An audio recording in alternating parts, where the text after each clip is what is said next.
Breaking news, football stadiums will be allowed to let fans in from December the 2nd, with 4,000 fans allowed in Tier 1 areas and 2,000 in Tier 2 areas.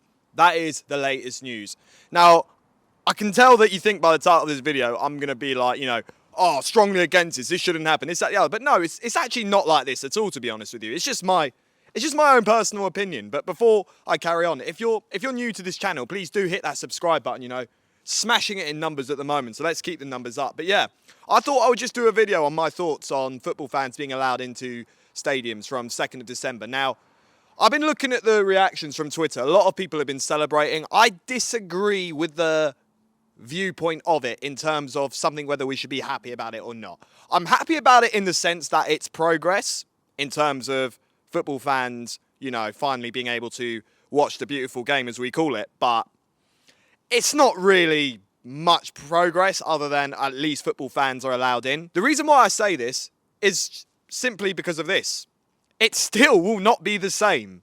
It will still feel different. I guarantee you this, that those lucky people, and you jealous gits, I really envy you if you do get a ticket to go to these stadiums, to these football matches. If they do go to these games, some people will still have the audacity to complain in the sense that although they're fortunate enough to go to a game, things will not be the same. There's things we've got to think about, remember. These are the rules that Boris Johnson and the Conservative government have done for this pandemic. Now, look, I'm not gonna focus in political side of things. I'm just accepting the news for what it is. I'm accepting the stats for what they are. And I'm not going to go into all of that because I don't think there's any need for it. But just imagine this. You're in a football stadium and you're going to have to be going in there with masks. There's going to be bars that will probably be closed. It's literally, you go in, you watch the game. You can't really integrate at half-time either to, talk about the game to your mates who might be sitting nearby. And then you go straight back home. If you think about it, it's not actually progress. It's just a change in the sense that, okay, it's not going to be a complete behind closed doors now. Let's look at London as well, I mean, in Tottenham, all right, you've got 60,000 seat capacity. If London is lucky enough, because we're still awaiting news for this, if London is lucky enough to be classified as Tier 2, because if it's in Tier 3, then it's an absolute no-go. If it's Tier 2, that's 2,000 fans inside a 60,000 capacity stadium. Don't sit there and tell me you'd be excited for that. Because personally for me, unless of course you've got a ticket, then fair enough. I accept your excitement. But you got to think about this, yeah. It still will not be the same as I've mentioned before, No beers before the games. And if you do go into a pub, if they allow pubs open, it's going to be very limited space. You'd have to basically book your slot, just like you would normally do before this second lockdown if you wanted to go on a night out. You would have to also just not... You can't be near other fans either, from what I've been told, or from what I'm also gathering. You can't be near fans. If you've seen me in my live reactions, I always hug the bloke next to me when we score. Any bloke it is, I will hug that bloke and be so happy to see Tottenham score. But you can't do that either. There's no touching, this, that, the other. It's social distancing still.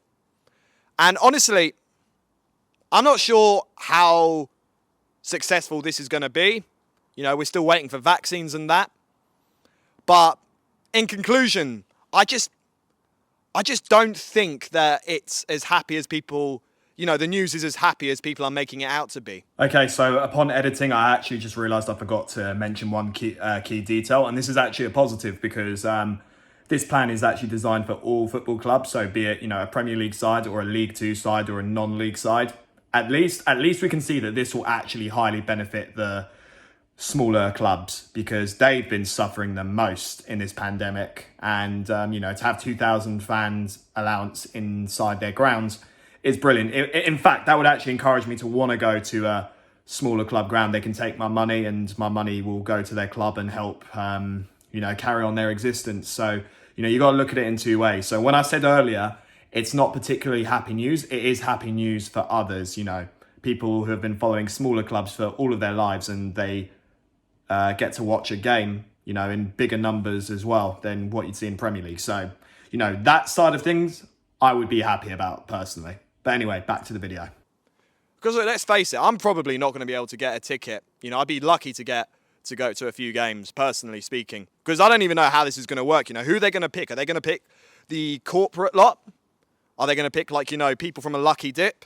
Are they going to pick, you know, platinum members? Are they going to pick those? You don't even know who's going to be going or not. So I don't really know what else to make out of that news, really. I just want to go back to football, man. If there was ever to be a proper return to football, in my opinion, it should be exactly the way it was left before. You know, full capacity, beers open, you know, food stalls open, etc., etc. But they're not going to do it from that approach, and I can understand why, because the clubs do need money. You know, I don't even know if these tickets are going to be the same prices or if these tickets are going to be more expensive because, you know, a lot of Premier League clubs have been losing a lot of money due to the absence of football fans not going to these games. We just don't know. But anyway, those are my thoughts of, you know, the recent news. Let me know in the comments below how you're feeling about this news. I'd be interested to actually know what you guys are saying about this. I'll be reading your comments and, yeah, I hope to talk to you from that point onwards, and I'm sure we can have a conversation about it. But those are just my thoughts, by the way. You know, I ain't got anything against the news or anything like that. I ain't got anything against it. I don't have a moral stance against it. It's just how I feel about it, really. So, yeah, hit that subscribe button. Let me know your comments below.